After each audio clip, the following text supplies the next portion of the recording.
yesterday in practice, we had a pretty, I wouldn't say long, but it was certainly intense for the short period of time we went out there for about an hour and 15, hour and a half, and just stress ball movement. That was a major problem with Monday night. And I told the guys, I said, we can take, two approaches on this. We can act like Monday night never happened, or we can never forget about Monday night and make sure we build on it. And, they're going to hear about that for the whole year. But we have to keep it in mind. When we don't play a style that moves the ball and gets the defense to move, we take quick shots, we're not a good basketball team. There's nobody on this team that's going to, get 6 to 7 offensive rebounds a game. So we got to value every offensive possession and guard like we guarded in the first half. Iman set the tempo. He had 14 points, 6 rebounds, 3 assists, and 2 steals in the first half. Took good shots. Moved the ball. 4 or 5 different people touched the ball almost every possession, opened the game. I think West Durham told me we had 8 assists on our first 9 baskets or something like that. The basketball guys always reward you for hitting the open man. They always reward you.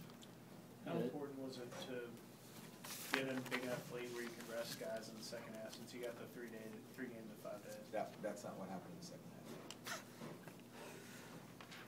Just we didn't play with the same level of care. These guys are young guys. We're going to be pretty much, for the most part, we'll be off tomorrow. We won't hit the floor tomorrow. A big margin for error. And so we can't play like we've got, 2 monsters down low that are going to erase our mistakes. In the second half, I thought we got beat off the dribble way too easily. They outscored us, and that's the thing we talked about the whole second half. And we had a lead, we came out strong, we came down and fell right back into the same thing that burned us Monday night. We took 3 quick threes without, I think, maybe 1 pass and a shot 3 straight times. The next thing you know, bam, they had the lead in the second half. So, we'll keep stressing it to them, and I've talked to a lot of people about how do you get them to do that, and the one answer everybody tells that, that bench is a great teaching tool. So. Did you use it tonight with anybody? I tried. From our vantage point, some of us might have assumed that Glenn wasn't pleasing you with the way he was playing. No, I thought it was just overall, we played really well in the first half. We moved the basketball, we took care of the ball. We had 3 turnovers. Took great shots, except for maybe 1. Had 4 loose balls we didn't get, and it wasn't crazy about, but that's the only thing I could play. Second half, opened up great, and it came down and just took 3 bad ones, and next thing you know, they come down and they get easy baskets. So, just generally speaking, I think even a team will tell you that second half was a reversion back to the first 10 minutes of the game Monday night. Was it a bit of an extension of what happened against Charleston Southern and get ahead, way ahead? This was different. Yeah. This was different.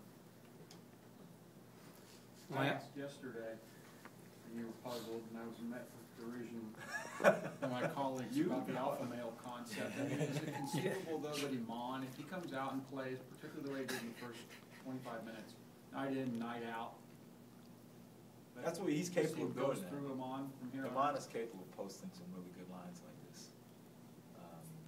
But, it's early in his junior year. Let's see how things move forward. We got a game Friday night. He can play like this. In my mind, he's one of the top 10 players in our league, but he's got to believe that too, and he's got to play to that level. He can't get careless. Do you have to coach that belief into him sometimes? He said that his teammates had reminded him to be more aggressive. I'm not good at that. I'm too honest. You make a mistake, we're going to point out, we're going to show you, we're going to try to take a technical approach to correcting it. When you do something good, you're going to hear positive things. When you do something poorly, you're going to hear the truth about it. Because I always tell guys, I say, when you leave here, the truth is really cold. At least I'm talking to you. But if you leave here and you're not doing what you're supposed to do, I ain't going to tell you. The way you'll find out is when they tell you to leave. Okay, if you want to play ball, it is. Now, it's probably like that way in all your jobs too, right? They're not going to sit you down and counsel you. When you're not doing something they like, you just say, you can come in and you're going to find out that you're no longer working here. So whether it's basketball or writing or whatever, and they have an opportunity here, not to get too philosophical, to really learn. And I'm not going to sugarcoat it. I'm going to tell them, here's the deal, you got to correct this, you got to do this better. Because once you leave here, nobody's going to tell you. The players talked about changing focus and, you know, getting back, I guess, to where they were before. How do you sustain this going forward? I don't know. We'll see. We'll see. I just think it's funny that we've got to go through what we went through Monday night to have to do it. You know. And again, Monday night, we're not going to forget that. You know, I'm not going to let them forget it, and they better not ever forget it, because it was a classic case of a team that is a good basketball team, which we are, but we have a very slim margin for error. You know, we don't have those, like I said, we don't have those erasures around the bucket, so we got to value every possession and take good shots and make good plays. You know, we had one possession tonight where we trying to throw an alley-oop pass to the smallest guy on the floor. That's just not smart basketball.